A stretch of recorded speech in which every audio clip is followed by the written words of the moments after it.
இன்னைக்கு பாத்தீங்கன்னா தமிழ்நாட்டை ஒழிக்கிட்டு இருக்கிற ஒரு பெரிய விஷயம் கோயம்புத்தூர் சம்பவம் தான்.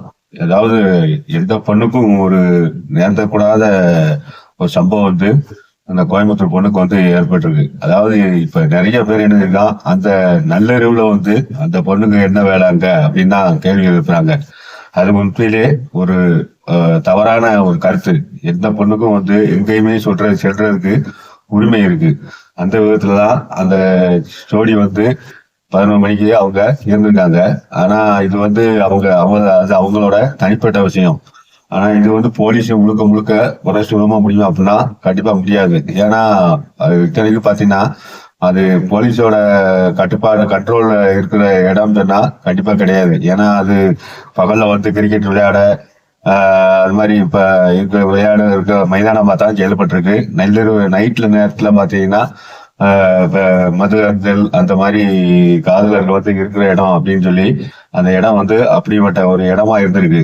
அப்படிப்பட்ட சூழ்நிலையில வந்து ஒரு பையன் வந்து ஒரு கார்ல பேச்சுக்கு இருந்திருக்காங்க அப்படின்னா அது வந்து அவங்களும் ஒரு சரியான இடத்த வந்து தேர்ந்தெடுத்துக்கணும். ஏன்னா நம்ம வந்து அரசாங்கத்தையே முழுமையா வந்து குறை சொல்லி குறையும் இல்லை. இதுக்கெல்லாம் வந்து ஒரு அரசாங்கத்தை குறை சொல்லுவோம் அப்படின்னா கண்டிப்பா முடியாது. ஏன்னா இது வந்து அது அவங்களோட தனிப்பட்ட விஷயம். ரெண்டாவது, வெளியில் சொல்லக்கூடிய பொண்ணுகள் வந்து கண்டிப்பா எந்த இடம் நம்ம போகிற இடம் எந்த இடம் பாதுகாப்பான இடமா அப்படின்னு சொல்லி நம்ம யோசிக்கணும். அப்பதான் நம்மளை நாம பாதுகாத்துக்கணும். முழுக்க முழுக்க அரசாங்கத்தையும் வந்து குறை சொல்லி நம்ம எந்த பிரயோஜனமும் கிடையாது. இத்தனையும் பாத்தீங்கன்னா அந்த தவறு செய்தவர்கள் வந்து பாத்தீங்கன்னா ஒரே ஊரை சேர்ந்தவங்க. ஏன்னா சிவகங்கை மாவட்டத்தை சேர்ந்தவங்க. அதுல 2 பேர் அண்ணன் தம்பி, இன்னொருத்தர் வந்து உறவினர். இந்த 3 பேருமே வந்து பாத்தீங்கன்னா அவங்க வந்து ஒரு சரியான வேலை கிடையாது. கிடைக்கிற வேலையை செஞ்சுக்கிட்டு இருக்கிறவங்க. அவங்க பாத்தீங்கன்னா 3 பேருமே அந்த நேரத்துல போதையில வந்திருக்கிறதுனால அவங்களுக்கு என்ன செய்யறோம்னு கூட தெரியாம செஞ்சிருக்காங்க. ஏன்னா இத்தனைக்கு அவங்க 3 பேருமே மேலையும் ஒரு நிறைய கிரிமினல் வழக்கு இருக்கா சொல்லப்பட்டிருக்கு. ஆனா இதுல ரொம்ப பாதிக்கப்பட்டது என்னன்னா அந்த பொண்ணோட வாழ்க்கை தான். அந்த பொண்ணு வந்து அதுல இருந்து எப்படி மீண்டு வராங்க அப்படிங்கிறது ஒரு பெரிய விஷயம் தான். பாவம் அந்த எந்த பொண்ணுக்குமே அந்த பிரச்சனை வந்து வந்துடவே கூடாது. இதுல வந்து நிறைய பேர் அந்த பொண்ணுங்களை வந்து குறை சொல்றாங்க. ஆனா இது முற்றிலுமான தவறு. ஏன்னா அவங்களே பாதிக்கப்பட்டிருக்காங்க. அந்த மாதிரி சூழ்நிலையில நம்ம வந்து அதை வந்து குறை சொல்றது, அந்த பொண்ணை குறை சொல்றது வந்து மேலும் அவங்களுக்கு வந்து ஒரு மன உளைச்சலை வந்து கொடுக்கும். அது வந்து நம்ம எந்த விதத்தையும் சொல்லக்கூடாது. ஏன்னா அந்த பொண்ணு வந்து எடுத்து தவறான முடிவு தான். ஏன்னா நாம போகிற இடம் ஒரு நல்ல பாதுகாப்பான இடமா அப்படின்னு யோசிச்சு போகணும். இந்த பொண்ணு மட்டும் இல்ல, எந்த பொண்ணுமே யோசிச்சு போகணும். நம்ம போற இடம் பாதுகாப்பான இடமா, எதுவும் அச்சுறுத்தல் இருக்குமா அப்படின்னு சொல்லி போகணும். ஏன்னா இதுக்கு முன்னாலேயும் நிறைய சம்பவங்கள் நடந்திருக்கு. ஏன்னா நம்ம இருக்கிற இடத்தினாலதான் பிரச்சனையே வந்திருக்கு. இப்ப நிறைய நல்ல இடமா இருக்கும் போது எந்த பொண்ணுக்கும் எந்த பாதிப்பும் இருக்கிறது இல்ல. ஆள் நடமாட்டம் இல்லாத இடமா இருக்கும், நம்ம பேசுறதுக்கு வந்து வசதியா இருக்கும் அப்படின்னு நினைச்சு போறாங்க. ஆனா அதுதான் அவங்களுக்கு வந்து ஆபத்த முடியல. இதுக்கு முன்னால நிறைய இடத்துல இது மாதிரி சம்பவம் தான் நடக்கு. இப்ப பாத்தீங்கன்னா ஒரு வருஷம் முன்னால பாத்தீங்கன்னா மலையில வந்து ஒரு காதலி வந்து இருக்கும் போது சுத்தி பார்க்க போறோம் அப்படின்னு இருக்கும்போது அந்த காதலை வந்து அடிச்சு போட்டு அந்த பொண்ணை தூக்கி போய் பலவந்தப்படுத்திருக்காங்க. அதே மாதிரிதான் நிறைய சம்பவங்கள் வந்து தனிமையில இருக்கும். அப்படிங்கிற தனிமைக்கு நமக்கு உதவும் அப்படிங்க போகும்போது நமக்கு வந்து அது ஆபத்தாக இருக்கணும். ஆனா இதுல வந்து முக்கியமா ஒரு பாராட்டக்கூடிய பெரிய விஷயம் தான் போலீஸ் டீம் தான்.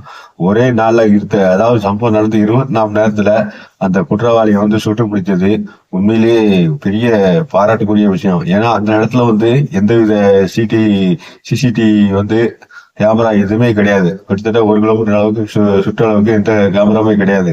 ஆனா அப்படி இருந்தும் கூட அதை போலீஸ் வந்து ஒரு சவாலா எடுத்து அதை வந்து கிட்டத்தட்ட ஒரு 250 சிசிடிவி ஃபுட்டேஜுக்கு மேல அவங்க ஆராய்ச்சி பண்ணி அந்த குற்றவாளியை பிடிச்சதுங்கிறது உண்மையிலே ஒரு பாராட்டக்கூடிய விஷயம். இதுல ரொம்ப நம்ம ஒரு துணையா இருக்க வேண்டியது அந்த பாதிக்கப்பட்ட பொண்ணுக்கு தான். ஏன்னா இந்த 3 பேருக்குமே குற்றவாளிகளுக்கு கடுமையான தண்டனை கொடுக்கணும். ஏன்னா இப்ப இது போன்ற சம்பவங்களுக்கு எவ்வளவுதான் தண்டனை கொடுத்தாலும் மாறி மாறி வந்து இந்த சம்பவங்கள் வந்து நடந்துட்டு தான் இருக்கு. உண்மையில இந்த 3 பேருக்கும் கிட்டத்தட்ட அந்த பொண்ணு எவ்வளவு நேரம் பாவம் அவங்க மன உளைச்சல்ல இருந்துப்பாங்க. அவனே 11:10 இந்த சம்பவம் நடந்திருக்கு. ஆனா 10:30 இருந்து கிட்டத்தட்ட ஒரு 11:00 இருந்து 4 மணி வரைக்கும் அவங்க அந்த பொண்ணுக்கு வந்து எந்த அளவுக்கு ஒரு சித்திரவதை பண்ணியிருப்பாங்கன்னு நம்ம யோசிச்சு பார்க்கணும். உண்மையிலேயே அவங்க வந்து அந்த பிரச்சனையில இருந்து மீண்டு வரணும்.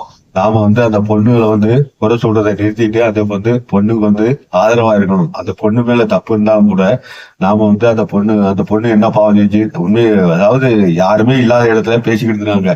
அதுதான் அவங்கள செஞ்ச தப்பு. நம்ம இதுல அவங்க அந்த நேரத்துக்கு அவங்க என்ன வேலை அப்படின்னு சொல்றது ஒரு காரணமா, ஒரு கேள்விக்குறி, 1000 கேள்விகள் வச்சாலும் கூட நம்ம பாதிக்கப்பட்ட பெண்ணு கூட நிக்கிறது தான் நம்மளோட எல்லாரோட உண்மையிலேயே ஒரு மனச்சாட்சி உள்ள மனுஷங்களோட ஒரு குறிக்கோளா இருக்கும். அதனால எல்லாரும் அந்த பொண்ணு மீண்டும் ஏன்னா இப்போ உள்ள சூழ்நிலை அவங்க கொஞ்சமா ரிலீஃப் ஆயிருக்கான்னு சொல்றாங்க.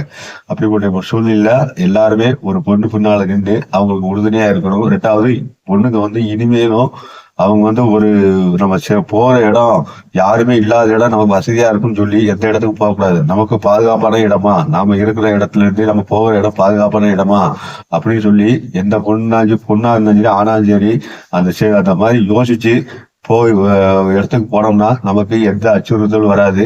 நீங்க